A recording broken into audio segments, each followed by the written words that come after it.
10월 31일 월요일입니다. 욥기 개간 1장에서 42장까지입니다. 먼저 기도로 시작하신 후 1에서 42장 장 제목을 읽기 바랍니다. 꾸준한 영성을 여는 당신의 인생을 변화시킵니다. 첫 번째, 시가서. 지금까지 모세오경을 포함해 역사서 총 17권을 공부했습니다. 욥기, 시편, 잠언, 전도서, 아가 5권은 시가서라고 부릅니다. 시가서는 말 그대로 하면 시와 노래의 책입니다. 하지만 실제 시와 노래는 시편과 아가 정도일 것입니다. 5권의 시가서 중 욥기, 잠언, 전도서, 그리고 시편의 일부는 지혜문학으로 지혜서라고 부르기도 합니다. 그냥 편하게 위의 5권은 시가서라고 생각하고 읽으면 됩니다. 역사서는 창세기부터 에스더까지 총 17권이고 시가서는 욥기부터 아가까지 5권, 그리고 이사야부터 말라기까지는 17권 예언서 혹은 선지서라고 부릅니다. 역사서 17권 중 창세기, 출애굽기, 레위기, 민수기, 신명기는 모세오경으로 부르기도 합니다. 다 하나님의 말씀이지만 이렇게 분류하고 있습니다. 역사서는 과거의 역사를 통해 하나님의 은혜와 교훈을 배운다면, 예언서는 앞으로 맞이하게 될 심판을 통해 하나님을 만나게 됩니다. 반면 시가서는 현재의 삶 속에서 교훈하시는 하나님을 만나게 되며 지혜를 배우게 됩니다. 두 번째, 욥기 저자와 배경. 욥기의 저자는 익명으로 남아 있습니다. 하지만 욥기를 읽으면 다음을 가정해 볼 수 있습니다. 첫 번째, 욥기의 저자는 욥과 비슷한 경험을 했을 것이다. 두 번째, 하나님에 대한 신앙을 볼 때 믿음이 좋은 이스라엘 사람이었을 것이다. 그리고 세 번째, 인간의 고통의 문제에 깊은 통찰력을 가진 지혜자 혹은 사상가였을 것으로 추정해 볼 수 있습니다. 욥이 살았던 실제적 배경은 족장 시대로 추정이 됩니다. 첫 번째, 제사장 제도나 성소가 없이 욥은 자기 스스로 희생제사를 드립니다. 두 번째, 아브라함처럼 소유 표현이 양, 낙타, 소, 나귀, 종으로 측정이 됩니다. 그리고 세 번째, 욥의 나이 140년은 족장시대에서나 가능했던 나이입니다. 기록한 연대가 족장시대라는 말은 아닙니다. 기록연대는 여러가지 면을 고려했을 때 통일왕국 시대에서 포로기 사이에 어디쯤인 것으로 보여집니다. 세 번째, 개요. 욥기의 주요 내용은 세 부분으로 나눌 수 있습니다. 1부, 2부, 3부인데 첫 번째는 욥의 고난의 이야기입니다. 두 번째는 욥의 논쟁입니다. 세 친구와 논쟁을 하게 되죠. 3부는 욥의 구원의 이야기입니다. 욥기는 이렇게 시작합니다. 1장 1절입니다. 우스 땅에 욥이라 불리는 사람이 있는데 그 사람은 온전하고 정직하여 하나님을 경외하며 악에서 떠난 자더라.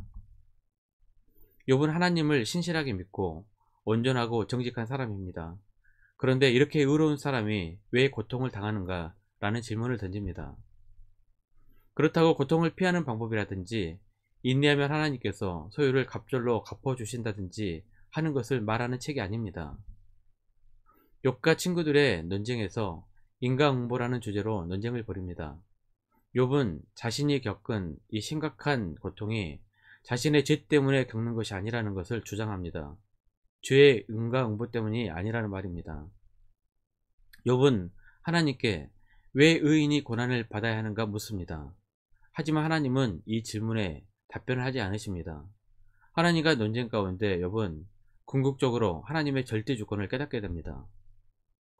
네 번째, 신학적 주제. 1. 하나님의 절대 주권. 사람들은 의로운 욥의 고통을 보면서 이렇게 질문합니다.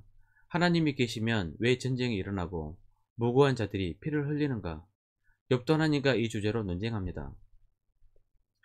욥기 40장 1절 2절입니다. 하나님께서 또 욥에게 일러 말씀하시되 트집 잡는 자가 전능자와 다투겠느냐? 하나님을 탓하는 자는 대답할지니라. 욥은 결국 창조주 하나님의 절대 주권을 인정하고 회개합니다. 42장 2절입니다. 주께서는 못하실 일이 없사오며 무슨 계획이든지 못 이루실 것이 없는 줄 아오니.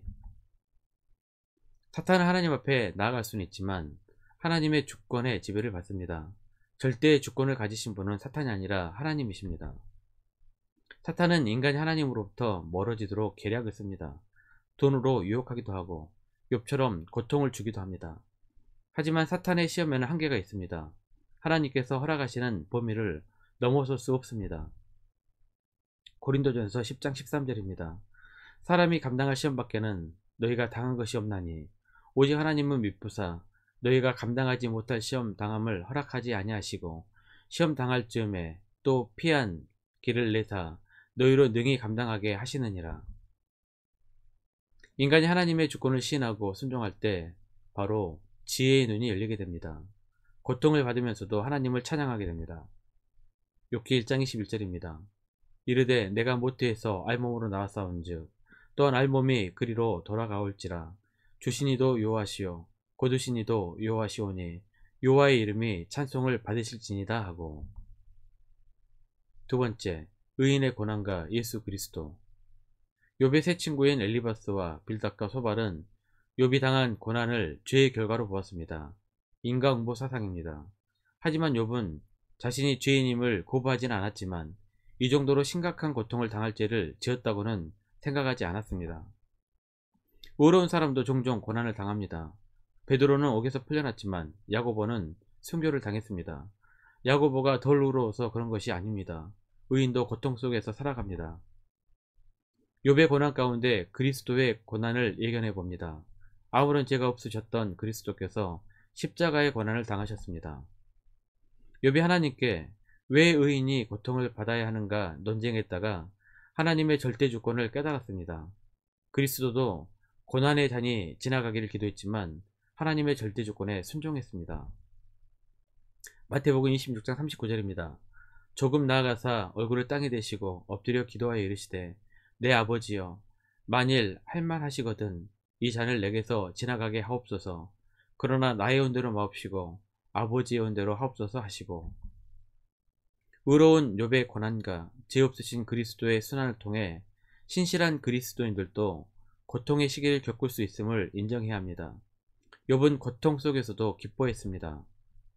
욥기 6장 10절입니다. 그러할지라도 내가 오히려 위로를 받고 그칠 줄 모르는 고통 가운데서도 기뻐하는 것은 내가 거룩하신 이의 말씀을 거역하지 아니하였습니다. 말씀 요약합니다. 의인도 고난을 받을 수 있습니다.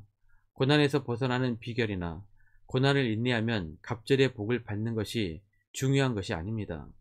고난 가운데에서 하나님의 절대적 주권을 깨닫고 고난을 연단과 훈련의 시기로 유익하게 하는 것이 더 중요합니다. 로마서 5장 3절에서 4절입니다. 다만 이뿐 아니라 우리가 환난 중에도 즐거워하나니 이는 환난은 인내를, 인내는 연단을, 연단은 소망을 이루는 줄 알미로다. 지혜로운 성도는 환난 가운데 소망을 볼 줄 아는 사람입니다. 어려운 시기를 지나고 계십니까? 고통 가운데 소망을 보시기를 기도합니다. 1년 성경 일독 주간 계획입니다. 오늘 월요일 요한복음 1장에 3장까지 말씀을 천천히 묵상하십시오. 10월 중보기도 제목입니다. 5가지 기도 제목 충분히 기도하시고 교회와 개인 기도의 시간을 가지시기 바랍니다. 주중 기도의 시간은 새벽 6시부터 밤 10시까지입니다. 가정에서 기도하시기 힘드신 분들은 교회 나오셔서 주중 기도의 시간을 이용하시길 바랍니다. 하루 30분씩 최선을 다하시기 바랍니다. 그러면 여러분의 삶이 변화될 것입니다. 영상을 다 보신 분들은 확인 문자를 보내시거나 유튜브에 댓글로 달아주시면 정기적인 영성 훈련에 도움이 될 것입니다. 오늘 하루도 승리하시기를 기도합니다.